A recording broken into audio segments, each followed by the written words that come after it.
So the title of my presentation is Tech Startups from Conception to Clinic.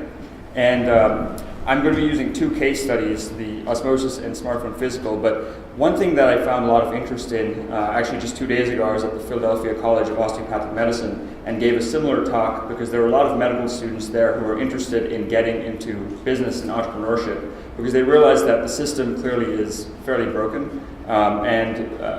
As physicians or medical students, we have quite a good view of what we can do to change it.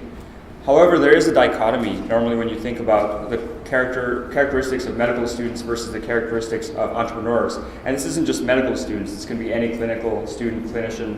And these are some of the words that are tossed around, that clinicians really care about the individual patient, whereas entrepreneurs don't want to do anything unless it affects 10,000 people.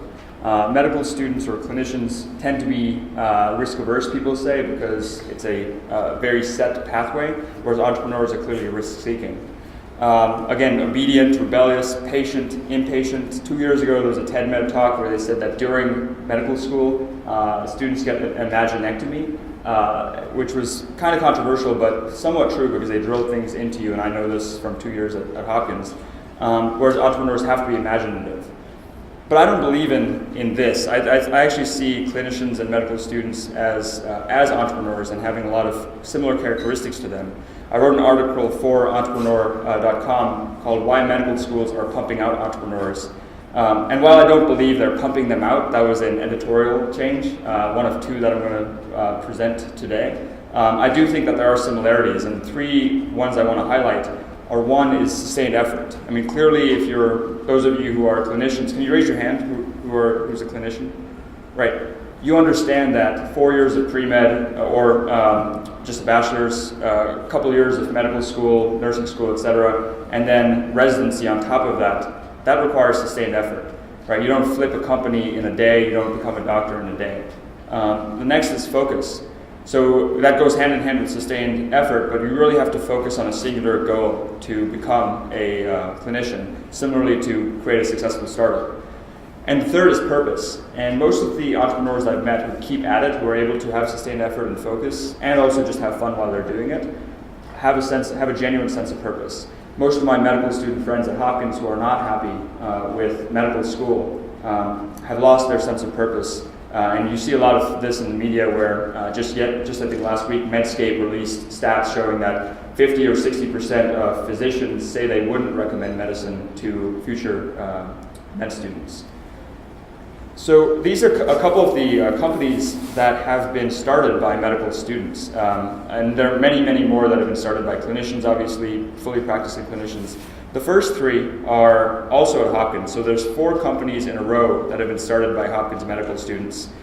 This company was started by a friend of mine at Harvard Med who had to drop out of Harvard Med because he only had 1 year off to work on it. And anyone of you who read, keep up with Med Gadget, which is a tech startup I write, or a tech blog I write for, or Moby Health News, probably saw that there was a landmark investment in this at the tune of $23 million. So his parents are, I think, fine that he dropped out of med school. And then, obviously, your Grand Roundtable, Eric will be talking about that soon. The case studies I have the most familiarity with are my own, Osmosis and Smartphone Physical. And I'm just going to use these and give you a background about how I'm still very young in this realm of informatics entrepreneurship, but I've been working full-time on it for the last basically 2 years. And I'm going to draw some learning points that I've had over the past year, specifically since I moved to Philadelphia to work full-time on EdTech startup Osmosis. So my co-founder of Osmosis is a medical student as well at Johns Hopkins, and we both have moved here to Philly, right next to the Philadelphia Zoo for those of you who know the area. And the reason we decided to take time off of med school to work on a tech startup was we identified a problem, and that was that there were these binge purge cycles of learning medicine. One of our professors actually called it academic bulimia, which is not a very PC term, but we found that the research supported that when medical students forget about a third of what they've learned after 1 year and half of what they learned after 2. And this has implications for board review, especially now that we have MOC, maintenance of certification, and continuing medical education, which is probably why many of you are here today. And so we got very frustrated, and that was the impetus for starting Osmosis, where we realized that it was completely inefficient to learn and then forget everything, cram for step 1 and then forget it all in the weeks after, and then cram for step 2 and rinse and repeat. So we thought a little bit about what the ideal learning situation would be, and that's actually how we named the company Osmosis, where just a few months ago there were final exams, and I used Twitter to find people who were learning by osmosis. And you can see that it isn't just medical students like this one, it's high school students like this one who's trying to osmose an ACT book upside down. It's a pilot, cats even, and people are obviously very interested in trying to learn by osmosis, which means trying to learn and retain information with very little effort. So we decided to do a literature review. Ryan has a PhD in neuroscience, and I did my thesis in neuroscience and have a background in education. And like many of you who write papers, we did this literature review, but we did it for the sake of a startup, to decide whether there was existing cognitive techniques that we could integrate into a successful startup. And we also did research not only on the techniques, we did research on on potential competitors, and we decided that nobody else was solving this problem effectively. So that was the second lesson we learned, just basically doing what you've already done throughout clinical education, literature review, and do your research. So we decided to integrate these techniques using technology, and around that time we had a sobering realization, and that was that the technologies that society's future physicians, our peers in medical school, were using to socialize and watch TV were managed by more sophisticated algorithms than the tools they were using to learn medicine. And that's the same scenario for a lot of different things in medicine, where the technologies we use don't have as nice interfaces or sophisticated algorithms as these things we use every day for arguably trivial things compared to medicine and education. So we decided to start Osmosis with that in mind. Could we implement big data, machine learning algorithms, and a nice interface to create something that would help people learn and retain information more effectively? So the solution we designed consisted of 2 parts. First, we would help students learn using a web platform, and then retain that using a mobile app. And I'm just going to give you a few cognitive techniques, a few examples of what these cognitive techniques are that you can hopefully take away, some of which involve behavior theory as well. So here I'm going to stop and ask, does anybody know who this person is? Good. I'm glad that nobody said they do, because I actually just did a Google search for a middle-aged man, and this is what came up. The reason I did that is one of the techniques we implemented on Osmosis is called the Baker-Baker paradox. And if any of you are familiar with that, basically, let's just say I divide the room randomly with an RCT right into 2 halves, and I tell one group that this person's last name is Baker. This is Mr. Baker.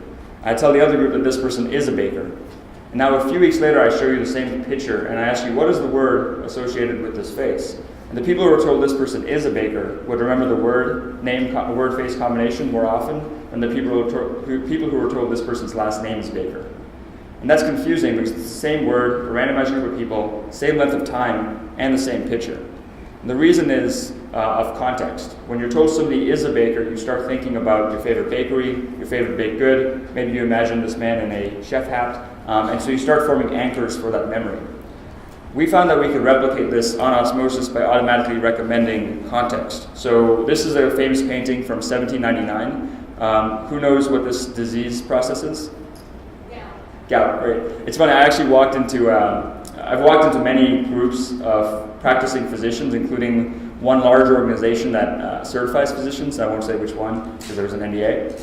But it was nice because I'm a medical student and I get to come in and give these talks where I actually quiz physicians and people who normally would quiz me. But anyways, this is gout, and this was attached to an Osmosis question about gout, and it's really, it's not up to date, but we found that having this context, having this memorable image where you see that there's this demon on this toe biting the big toe, gives you a sense of what not only the classical presentation of gout is, but it also helps you anchor the actual memory of it's not a demon, it's the deposition of sodium urate crystals in the metatarsophalangeal joint. And it's just like the Baker-Baker paradox, and really helped us retain more info. And so I was so impressed with this capability of Baker-Baker to be applied to medicine, I wrote an article for Fast Company called The Memory Hack That Got Me Through Med School and Inspired a Startup.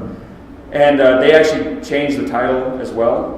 My proposed title was maybe not very PC. It was How Lance Armstrong's Testicles Helped Me Get Through Med School. And that is an intentionally controversial title, which, again, for good reason, I think they editorialized out. But basically, the Baker applied to that was, as a medical student, you have to learn hundreds of drugs and thousands of side effects for board prep. And luckily, there's more clinical decision tools that will help you know about side effects and combinations. However, it's still important to have a really solid foundation of knowledge, because you can't rely, who has written an essay on Microsoft Word relying entirely on spell check, the thesaurus, and the dictionary, right? It's just not a feasible way to go about practicing medicine. The example I provided here was that of a drug called bleomycin. And who, again, asking another question, who knows what the main side effect to watch out for bleomycin is? Anyone? Yeah. Fibrosis, right? So it hardens your lungs. And so when you prescribe bleomycin to a patient, you need to prescribe pulmonary function tests to make sure that they, you don't irreversibly cause damage to their lungs.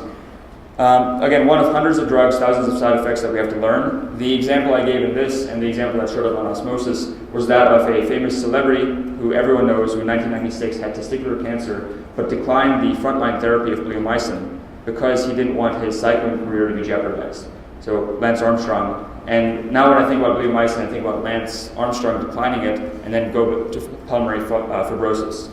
So anyways, this was another lesson we learned, which was when we get our ideas out, you're able to get a lot of people who approach you with more ideas, and it sort of builds upon each other. What I like to tell medical students who are very much still resume-oriented is in the 2 years I was at Hopkins Med, I didn't get a single publication. But in the 1 year I've been working completely on osmosis, we got 2 first author publications in academic medicine and the Annals of Internal Medicine. So being able to go into entrepreneurship is also good for your clinical credibility and academic credibility. So providing you a schematic of what the Baker paradox actually is as implemented on osmosis, what we essentially do is we've implemented some learning management system type functionality to osmosis, where we actually host students' lecture notes, slides, course documents, and their video and audio. The secret really behind osmosis is that we do what Netflix and Amazon do in terms of we extract the relevant information, so we extract text, then we use a machine learning algorithm to figure out what students are learning, that then we can automatically recommend things like practice questions, videos, popular media articles, and even literature. And so this is something of great interest for learning management systems that I think also has implications for electronic medical records, because I view them as very similar kind of technologies, very fragmented. Most users are incredibly frustrated about both. And so we've kind of trying to serve the bridge where we have this automated recommendation system that sits on top of your LMS.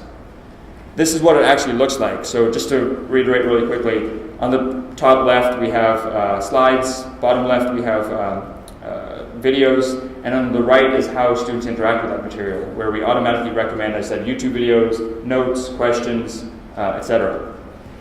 Now the reason that Ryan and I decided to leave med school and take that plunge for at least a year to work full-time on osmosis was that in the first year alone, students contributed 1,500 images and videos, added 5,000 practice questions, and answered those over 500,000 times. And that was an alpha group of 240 users at Hopkins.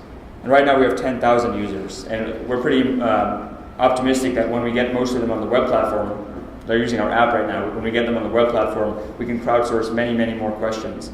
Actually, Bimal was telling me earlier that you guys, some of you there may be interested in clinical informatics questions. The same platform could potentially be applied to crowdsource questions for the clinical informatics boards. So another lesson we learned was that we had built a MVP, which is a minimum viable product, where osmosis right now is way more sophisticated than it was when we decided to take time off to pursue it. And that was because we had a fairly simple version of osmosis up, which, as I said, had a tremendous traction. And so we were able to test this idea before we decided to take the plunge and interrupt our studies, or in your case, your careers, to pursue startups. The second part of the solution was actually helping students retain that information. And so that's why we designed the mobile app. Have any of you heard of BJ Fogg at Stanford? He has, so a few of you. He has, I think, a wonderful framework for thinking about behavior and how to change it that has implications not only to education, but I think to how we practice medicine. He boils down behavior to 3 variables. He says behavior is a function of motivation, ability, and trigger, all at the same moment. So he draws this graph where on the y-axis is motivation, and on the x-axis is ability. And there's this yellow line, which is the activation threshold, at which point you have to have enough motivation and enough ability that you pass this activation threshold, where then when you get a trigger, you'll actually engage in that behavior. So think about your New Year's resolutions, and most New Year's resolutions are dead by now. But that's because around New Year you have high motivation, but say you want to quit smoking or lose weight. That's a very hard thing to do, right? You have high motivation on January 1st, but come April 25th, that motivation could be pretty down at that point. So same thing goes for education. You have high motivation to pass your boards and to get CME and MOC, but it's a hard thing to integrate into your daily life.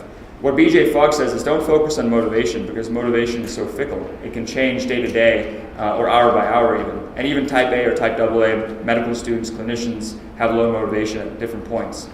He says use technology to focus on ability. Let's make it so easy that even if somebody's down here, their ability is so high that they're past this activation threshold.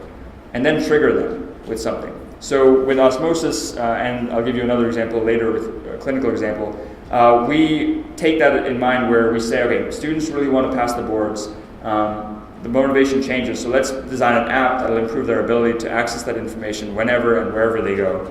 And then use push notifications to trigger them, or emails, or there's many other things you can do.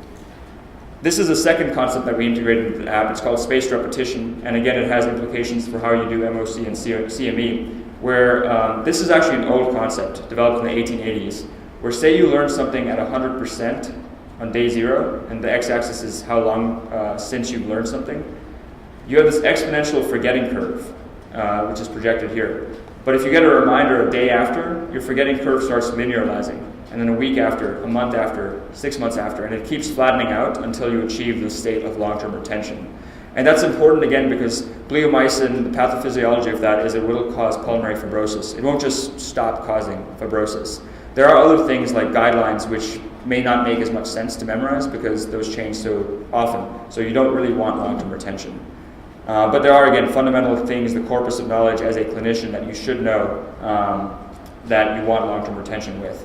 And so integrating spaced repetition and B equals MAT, we designed an app that essentially is sending, right now it's about 11 a.m. It has already sent 3,000 practice questions to medical students around the world through push notification. So we send a push notification with a clinical case, and then when you open the app, it goes directly to the question, where then you answer the question and you rate your answer, I'm sure, I'm feeling lucky, or no clue. We have a lot of really interesting data on this, where if any of you saw the article, The Confidence Gap, 2 weeks ago in the Atlantic, which got a lot of traction, it basically said that males tend to be more confident than females, and when it comes to career advancement, confidence is almost as important as competence, which is kind of a scary thing. And we found that with students have answered 2 million questions on osmosis at this point. We did a subset analysis, which we're submitting next month. And I won't go into specific details, but basically we found that there was a similar accuracy, almost identical accuracy between male students and female students when it comes to getting the questions right. But males are far more likely at a statistically significant level to say, I'm sure, and females are more likely to say no clue. So that is some interesting implications. We're also looking to compare that for are surgeons more overconfident than primary care doctors. Anyways, so you get the answer and then you rate it to move on.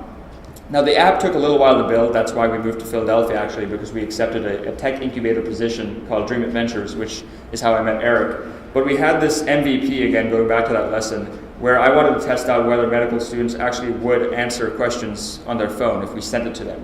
Rather than doing push notifications with an app, we decided to do text messages. And so this is me texting my roommate, among many others, some questions, and then he was answering them, and he loved it. And he and many other people loved it, and that's why we decided to, a year and a half later, release something that now 10,000 students are answering. So we released two apps. We have an iOS app and an Android app.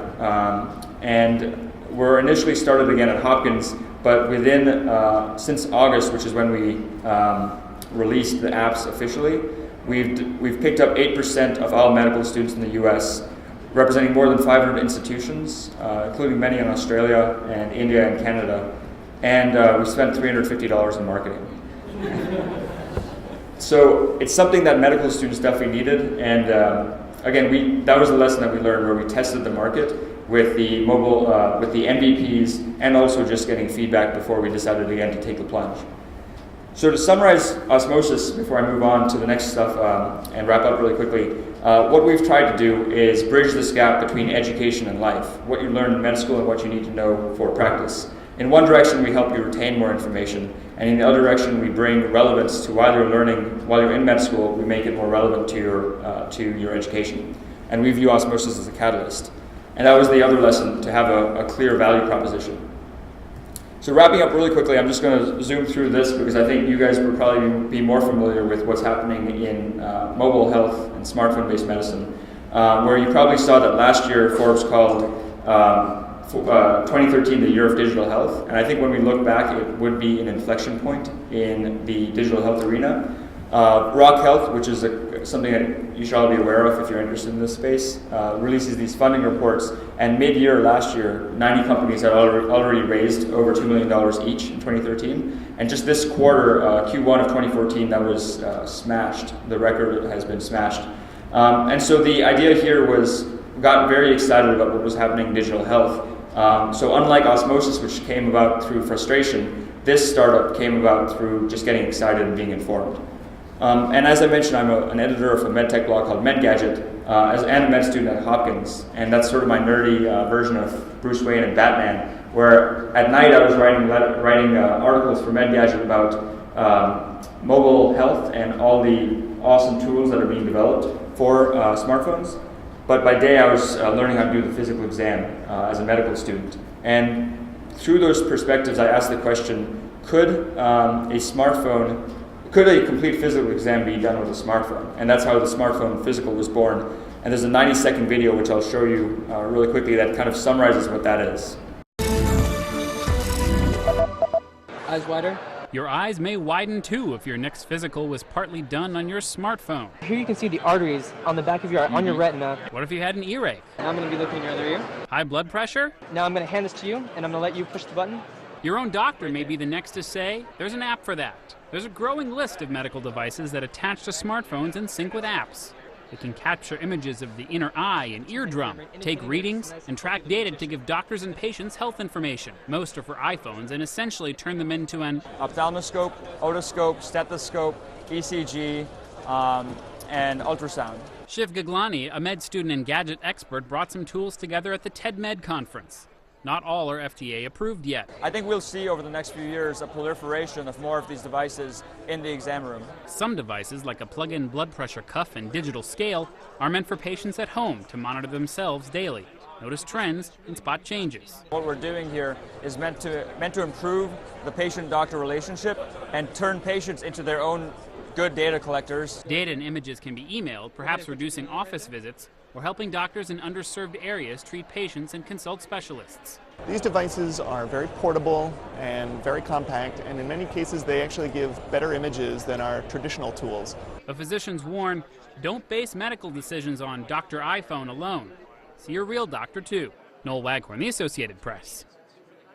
So we got really excited about the potential of smartphone-based technologies, and if any of you are interested, I brought a few here. This is the AliveCore ECG, this is the Welch-Allyn ophthalmoscope that you can plug your phone into, and this is a pulse oximeter that also you can plug into an iPad. And so I'm just going to zoom through the rest of these slides, where we could do everything from taking your weight to an app that does spirometry to even an ultrasound.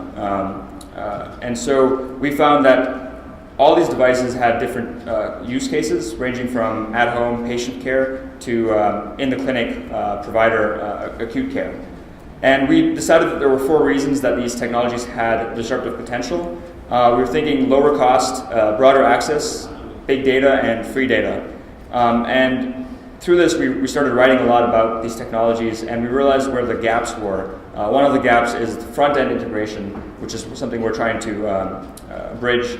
And then the other gap is getting these technologies data into the EMR, which is something that Practice Fusion has done recently with a live core, but very few other EMRs have made steps towards. So again, just zooming through the rest of the slides, one of the main applications is screening. Again, a 1-lead EKG will not be as good as a 12-lead, but it could be used to screen for atrial fibrillation. Another application, telemedicine. You may have seen Eric Topol on the Colbert report using the otoscope. Global health.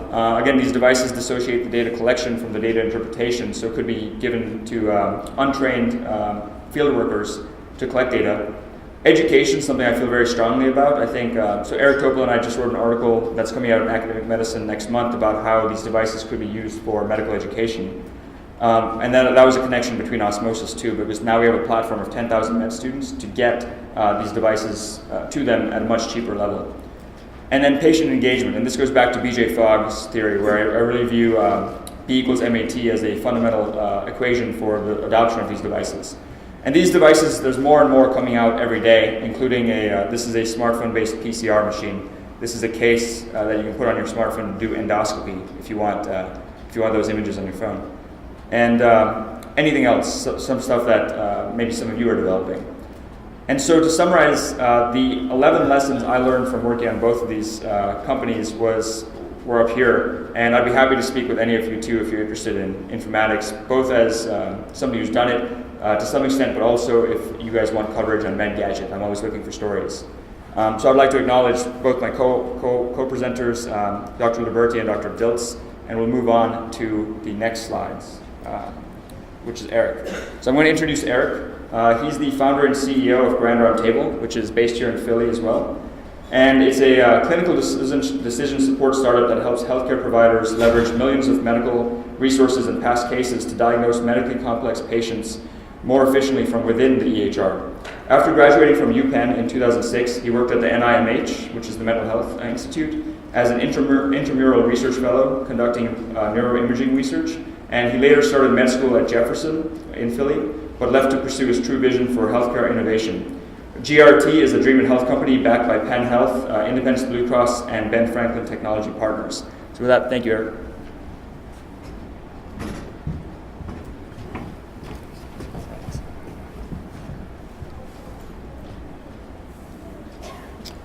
Thanks. I'm so excited to be here and talk to you a little bit about our journey as a health informatics startup.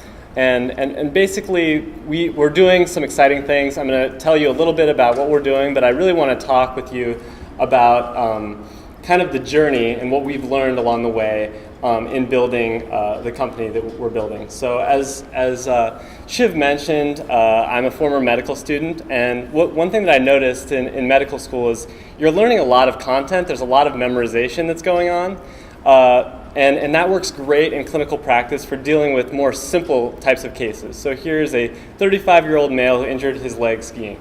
So when you're actually seeing patients and you're in the clinic, that information corresponds perfectly to pages in a medical resource. However, the problem is that the more complex cases are the ones that cost so much money. So here we have a 65-year-old male who has a bunch of comorbid conditions, is on a bunch of different medications, and the problem is the resources for patients like this are just not centralized in any one place. Ultimately, the people who are dealing with these patients in the hospital, who are on the front lines, are people who don't necessarily have a lot of experience. So we're currently working with Einstein Medical Center in Northeast Philadelphia, and we're working within their Morning Report clinical conference, and these are some of the residents who are working there. And these are the people who are really on the front lines of the healthcare system, and they lack experience dealing with some of these more complex cases. So what's exciting right now is really there are a bunch of major trends that are kind of coming together that will make it possible, I believe, to bring the experience of more elder physicians to younger physicians and physician assistants at the point of care. And those technologies are really that, one, electronic health record adoption has just skyrocketed over the course of the last 5 years due to the Affordable Care Act. It was about 20% of healthcare providers who were using health records 5 years ago. Now it's about 90%. And in addition, there's a lot of publicly available healthcare data that exists that our company is actually leveraging. And then finally, the NIH has tools, which I'm going to talk to you a little bit about, that help to index all of that information onto the same, basically this big map of medical concepts called the Unified Medical Language System, which has been just critical in developing a tool. So I just want to tell you a little bit about what we're doing specifically. So we've developed a plugin for the electronic health record that is running constantly in the background, comparing the current patient against our database of existing patients. It uses a machine learning algorithm to compare the current case in the electronic health record against these millions of medical resources. The medical resources, like I mentioned, we are mapping onto this unified medical language system, which is a big map of medical concepts, millions of concepts with both, with basically interrelationships to one another. So, for example, like a schizophrenia is a type of psychotic disorder. We know different types of medications that treat that, and basically all of this information is standardized onto that map, and I'm sure many of you are aware of it. We have basically indexed over 20 million patient claims from Independence Blue Cross onto that map. We have over 8 million publicly available medical articles. And one thing that was just amazing when we got going with this company, you can actually download all of PubMed onto a hard drive. This is something that everyone can do now. And it seems like, you just have to access these some random government resource, but we can actually put it on a hard drive, and anyone can do this. And we also have medical reference content that we have from McGraw-Hill. And the way that the tool works in practice is you have a complex patient who comes into the hospital. And what I mean by complex is they have multiple chronic conditions. This is a story of a patient who, similar to a patient that came in to Einstein, African-American female with sickle cell anemia. She presents with jaundice, and she has a chief complaint of abdominal discomfort. So, and keep in mind, when they're going into the hospital, the physicians do not know, they don't know the patient. So the fact that we have electronic health record data is critical. What our tool does is it's constantly running in the background, and when we have relevant matches, the button in the health record just changes from yellow to green, indicating that we have good results. And here's what we provide. We provide relevant information to possible diagnoses from just pattern matching within the current patient's past medical history. So we can see basically past medical history that may explain why the patient is presenting with abdominal pain. So in this case, the patient actually had gallstones that they didn't mention when they came in. And this is a common thing that happens, just trying to find that information.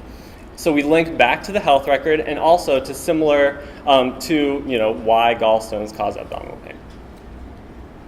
We also link providers to next steps from similar past patients. So we show potential diagnoses as well as suggestions to narrow the differential. But what I really want to talk to you about, so that's the product, and I wanted to give you that context. But as you can imagine, this is a complex product to put together for a small team. There are 2 of us full time. I basically, after medical school, taught myself how to program, and then brought on someone who is just really brilliant at data science to help develop this product. But the process of going from an idea into a product that is really working in the field now is something that wasn't clear, and there were a lot of major steps along the way. So I want to kind of convey that to you. So the first problem is carving out the underlying problem. So we originally went into this thinking, physicians have challenging cases, and they, right now we have grand rounds, we have their morning report where doctors kind of get together and they talk about their challenging cases. So the initial iteration of Grand Roundtable will look very different from from what it is now, an electronic health record plugin, and it was actually a social network for doctors because we figured, let's just make that collaboration process more efficient. But the underlying problem, which we found out, was really that that while there are resources available, I mean, we have so many articles available in PubMed, people have seen the similar difficult cases before, that really the problem was that, younger providers didn't have this information. When you define the underlying problem better, it makes developing a solution much easier. So we went basically from a social network to doctors, which was not within anyone's workflow. When we talked to doctors about it, they liked the concept of solving their challenging cases more efficiently, but they did not like the concept of getting out of their workflow. They didn't really see how it would be more efficient. But once we said, we're centralizing resources, that made a big difference. The other issue was, so now we know that we need to make this engine, and we have the resources to build the engine. But there are a lot of complexities in building a tool that will pattern match a case in the electronic health record just automatically against other cases. So the question is, as a startup with few resources, are you going to deal with every problem, or are you going to pick your battles? So of course you have to pick your battles. And you have to be clever about the way that you solve some hard problems. So one particular hard problem was, we're not going to identify exactly what is relevant about the current case. We're not going to be able to do all of that. However, so what we did instead is we give physicians the option to eliminate information that may not be relevant, because the ultimate value of the tool is to provide resources that are relevant to give them access to resources that are relevant more efficiently. When we first started running our tool, we didn't have a robust testing framework, and that became a problem when you just try to start running it in a practice. Because we would run into one problem when they had a challenging patient, they wanted to use our tool, but we didn't necessarily know if we had the data in that area to be able to provide good results, etc. So it became very important to have a robust testing framework for our application.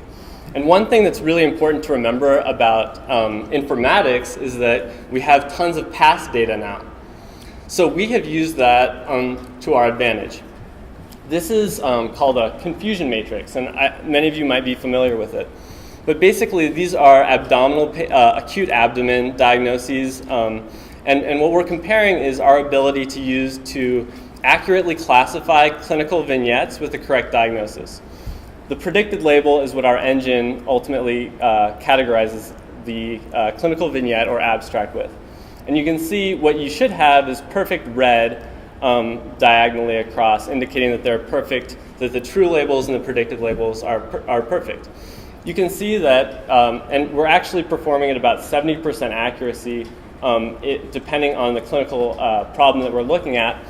But we can see what areas we need to improve on, and what areas we need to improve on, and what areas we're doing really well on, just by reviewing past data and running it through our engine. And of course, this also makes it much safer to develop a health informatics solution because you can use past data. Finally, of course, we've started running our tool in the field, and right now we're running it at Einstein Medical Center. And we're basically running it during their morning reports. So during their morning report clinical conference, we compare our engine's ability to accurately diagnose patients, some of their most challenging patients, as the case unfolds. And you can see that that basically what we do is we get the consensus of the residents early on, and we compare what our consensus is for the differential. The circle is where is the final diagnosis in this case, and we're able to cover about 50% of the challenging cases there, and some of the time we're actually getting the final diagnosis earlier. So overall, I just want to convey that really the technology is there to be able to develop some really amazing solutions. The whole issue is just like in life sciences, we have a whole pathway as to how we develop new drugs and what the process is to get them into the market.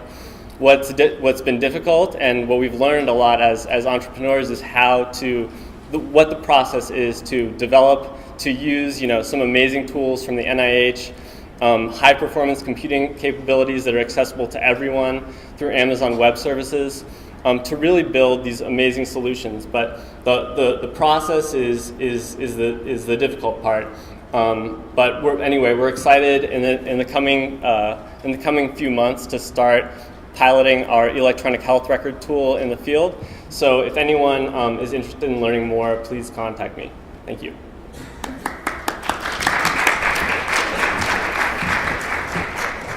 Great, thank you, Eric. Our last speaker is Dr. Mark Van Kooy, who is the Director of Clinical Informatics at Aspen Advisors, which is a very active and highly regarded healthcare clinical IT consulting company. At Aspen, he leads a team of clinical informaticists with a personal focus on clinical IT planning, implementation, workflow redesign, and optimization.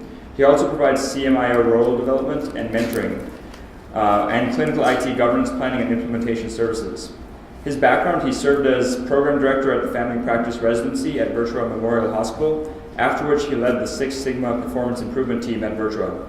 He then served as medical director of informatics and director of clinical informatics at Virtua during the transition from Siemens Envision to Surian CPOE. He completed medical school at New Jersey Medical School in 1980 and did his residency in family practice at Overlook Hospital in Summit, New Jersey, and has a CAQ in geriatrics. He recently passed his board examination in clinical informatics, sponsored by the American Board of Preventive Medicine. Thank you, Mark. Thanks, Shiv. You might notice one or two differences between me and the other panelists.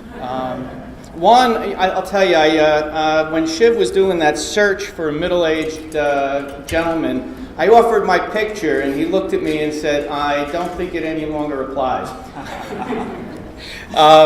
So what we've heard is a couple of real good examples of some amazingly exciting technical innovation and entrepreneurialism. I'm going to come at this from a slightly different perspective in terms of more cultural entrepreneurialism and telling you the story a little bit about how I've transitioned from being a residency director and practicing physician. I still see patients. I manage to squeeze in a half day a week still, but certainly changed the emphasis into consulting and what that's meant from a kind of a professional career and how entrepreneurialism applies to that. What's really been exciting, and I think the common thread that I've found in this is that there is a spirit of adventure, of curiosity, and a sense of mission that I think weaves its fabric through what all three of us do.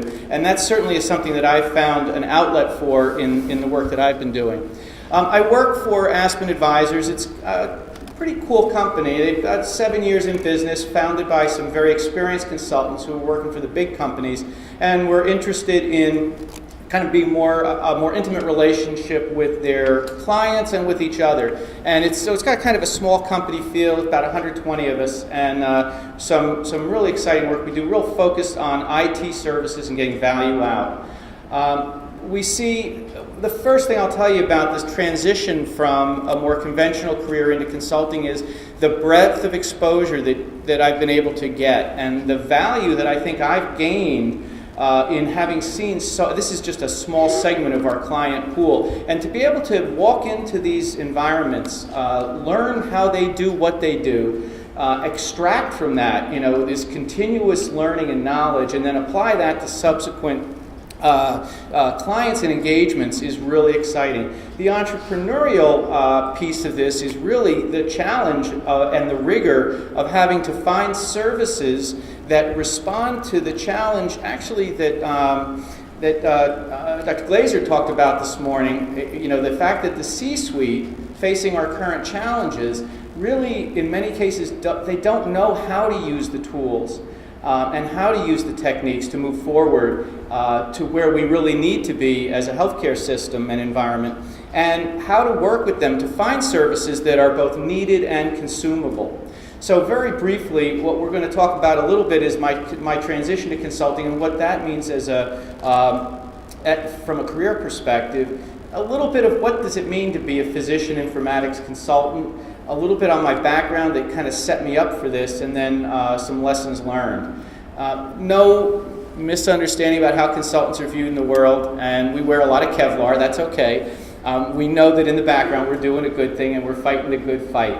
My background was kind of circuitous, and I think in a very serendipitous manner prepared me well for this role. I've been working a couple more years than these guys. I've been probably doing this about 30 years, and started out mostly in residency education, which gave me the ability in retrospect to understand deeply how physicians learn, and most importantly I found to be able to be very frank and candid with physicians. Having given feedback and really helped people develop from a novice intern to an experienced and prepared clinician over 3 years, there's a lot of crucial conversations that have to be had, and that has stood me in really good stead. I did 7 years of performance improvement and led a pretty rigorous team in Six Sigma and Lean, and that really prepared me for where I think the puck in healthcare is going, which is that connection between IT and process, and the fact that I don't think there is anything we're going to do that is not intimately linked to IT. And then I had a lot of administrative exposure that gave me that cultural experience that in healthcare organizations that allows us to have, again, those conversations and provide advice to the leadership teams. I was an internal consultant for many years without realizing it when I was at Virtua, both doing my performance improvement work and doing the IT role of CMIO. So the kind of work that we've gotten to do, and that I've in particular gotten to do, has really been both interesting, challenging, and has required definitely an entrepreneurial spirit. We do some traditional implementation support, but really helping the C-suite frame out where is their IT work going. It's very easy to look at the technology and be highly enamored of it, but what's really challenging is to say, okay, if I'm going to do population health, where do I start? Do I put in a data warehouse, or do I build a case management team and some navigation capabilities? Do I focus on the employed population, or do I go for my CHF readmissions? This is something that everybody's facing, and to be able to package, understand an organization and package that advice and help an organization go through it is a real challenge and tremendously exciting. Value realization is becoming one of the biggest things we do now, and it's really translating these systems that we've purchased into actual value, into concrete worth, into improved outcomes, into improved business processes, and to really improving the overall performance of the system. We need to take, as we've all heard, 20% of our cost structure out over the next 10 years, and the only way, or 5 years probably, and the only way to really do that is operational excellence. And that's where the conjunction of the EMRs and the clinical IT systems that we've pulled in have to converge. There's a huge opportunity for creative thinking and innovation in that space. I also work at a very individual level with new chief medical information officers, physicians who have newly taken on the challenge of helping guide their organization through that transition from acquisition of electronic health records and clinical IT resources to really the delivery of value and linking them with the processes in an effective way. I can't tell you what a hugely challenging job that is for these folks, and how little mentoring and support there is. The fact that it's now a board specialty and there's fellowship training in informatics is a great start, but that does not give you the organizational or cultural experience that's necessary to navigate in the complex leadership structures of healthcare organizations. So working with these folks has required a lot of creativity, and we've had to develop some innovative techniques and approaches to try to get this done in an efficient and effective manner. One of the things that I've really learned is that consulting has many parallels with patient care, and it's probably why I found it so gratifying. I mean, I am two things, and I've discovered this now looking in the rearview mirror and getting ready for this talk. There's two things. I'm a physician first and foremost, and I'm a teacher. I have found that in each of the roles I've had, the creativity that I've been able to impart has been helping others do better, helping others succeed. I think that's what my co-panelists are doing as well. There's a passion to help people break free of the constraints that they operate under and to be able to move forward more efficiently and effectively and with more gratification. And that has been the core of what I've learned from becoming a consultant. Just like a physician, there's more value as I gain more experience. I'm able to tell people about best practices that I've seen. I challenge organizations with their use of EMRs. If you're not the best user in the country, why not? It's not the technology, it's you. What can we do to get you there? There's a sense of mutual voluntariness. Nobody has to take my advice, and often they don't. That creates a challenge. Just like as a physician, we engage our patients. We try to offer advice, and sometimes it's taken, and sometimes it's not as accepted.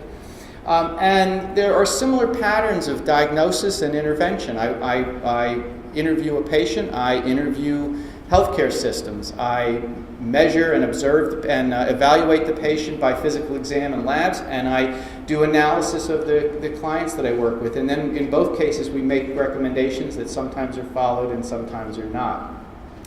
I've been really surprised at how little my role in consulting has been around being salesy. It's really been much more about understanding the needs of the organizations we work with and helping them act on those needs and move forward in an organized way. And what it's really done for me is provide a unique perspective on the industry and a very different perspective of how clinical informatics is going to behave in the future. Very much aligned with what we heard Dr. Glasser say this morning. We have got a huge challenge in front of us around finding innovative, creative, and disruptive ways of breaking the old paradigms of fee-based, piece-at-a-time work and moving more towards coordinated, knowledge-based work. So with that, I'll turn it back to Shiv, and we'll have time for some questions.